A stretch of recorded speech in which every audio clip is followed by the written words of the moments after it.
Well, hey there. How you guys doing? It's Anita Gibson, coach, speaker, educational strategist, and the author of the book Starfinder. And today, I want to talk about 3 ways to make sure you stay overwhelmed.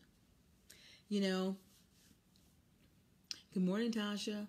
When I was coming up, raising my children, I hit some really bad places of depression.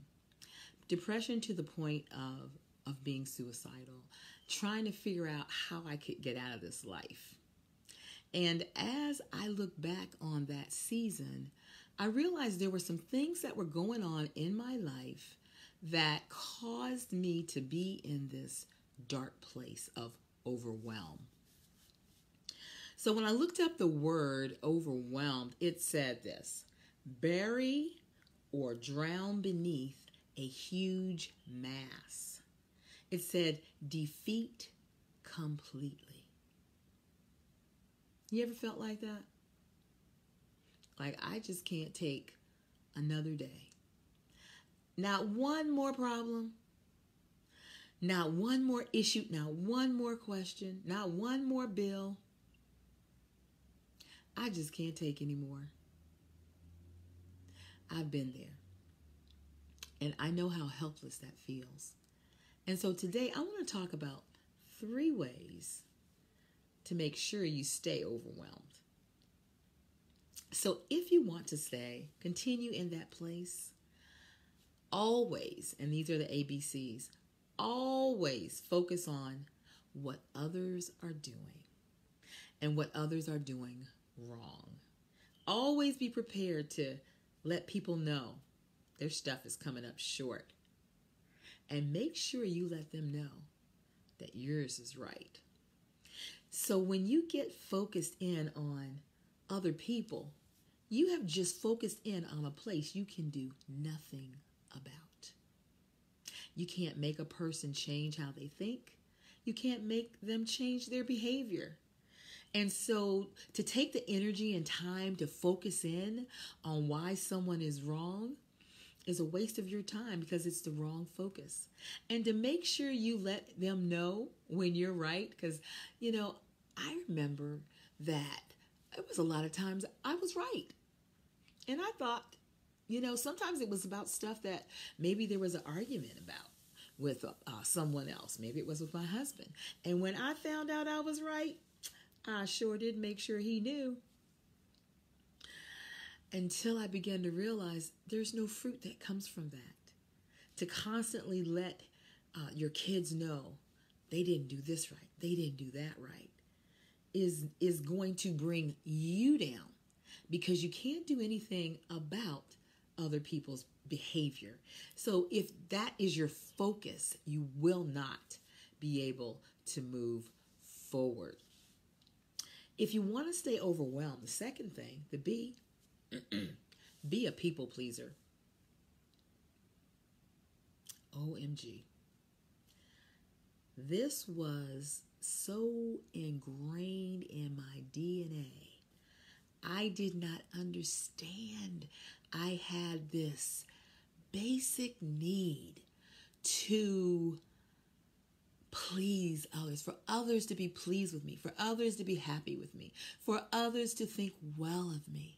And it motivated me to do so many things that God did not tell me to do, which pushed me into a place of stress and overwhelm because I didn't have His grace to get the stuff done because the people had become my God.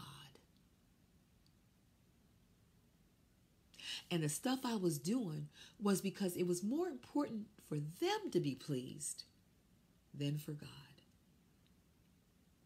And one day I just remember just hearing this small voice that said, "So, Anita, what they think is more important than what I think, huh? Okay." And when I sat with that thought for a while, I really began to understand that I had placed people someplace they should never have been. And I had to move them off the throne of my heart and put God, allow him to be who he was. And I had to begin to live a life with a mantra that said, God, as long as you're pleased, I'm all right. Now, was that easy after having been a people pleaser all my life? No. Is it something I still struggle with? It absolutely is. But now at least I ask myself the question, so who am I trying to please? And when I find myself leaning towards the people, I'm more easily able to lean back towards my God. So that's the second thing, be a people pleaser.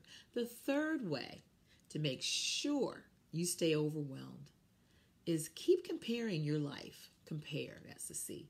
Compare your life to others. Make sure you never focus in on the blessings of your life, but always look at your life through the filter of what someone else has and what someone else did and what someone else got or what they didn't get. They didn't have to go through this and they didn't have to go through that.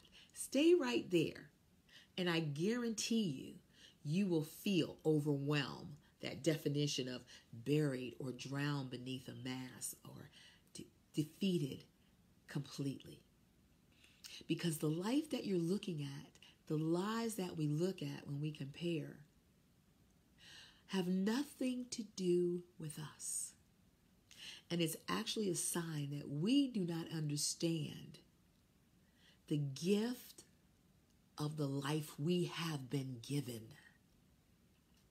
Just the way it is. I know it might feel like it's jacked up and messed up and there's confusion all around, but that's because God is trying to teach us how to find him, how to find peace, how to find joy in the midst of anything. Because the life that he has given, if we would get more focused in on our life, is the place where our blessings are. One of the things it says in the Bible is that he prepares a table before us in the presence of our enemies. But sometimes we're trying to get away from the enemies, our life. We're trying to get away from the issues in our life. But the place of blessing that God has for us, where he's going to provision us, give us the things we need mentally, emotionally, physically, are in that place that we're running from. And it says he prepares a table. That means sit on down. Imbibe nourishment.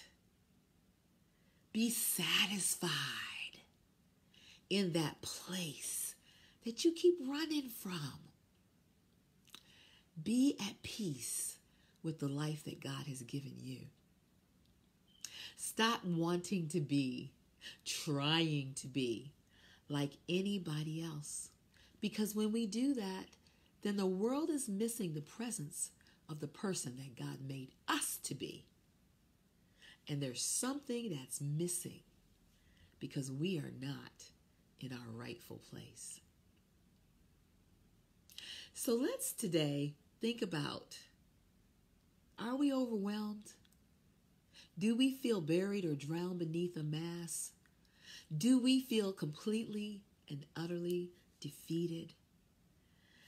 We are believers. And if we feel like that, let's just acknowledge it, but recognize that overwhelm is not an adjective that should be in our lives. And when it is, we need to recognize. We need to take a look at these ABCs. Where's our focus? Are we always focused on other people's stuff? Do we have to always be right? Are we people pleasers? Are we being people pleasers? And C, are we comparing our lives to others? I hope that you guys have an amazing day. You can check me out on Anita Gibson EDU on most social media if you would like to listen to some of my other videos. I'm getting ready to make an announcement about something fun that I'm getting ready to start in a little while. And so I will keep you guys posted. And I pray that today is a day that you do not feel overwhelmed. Love you guys.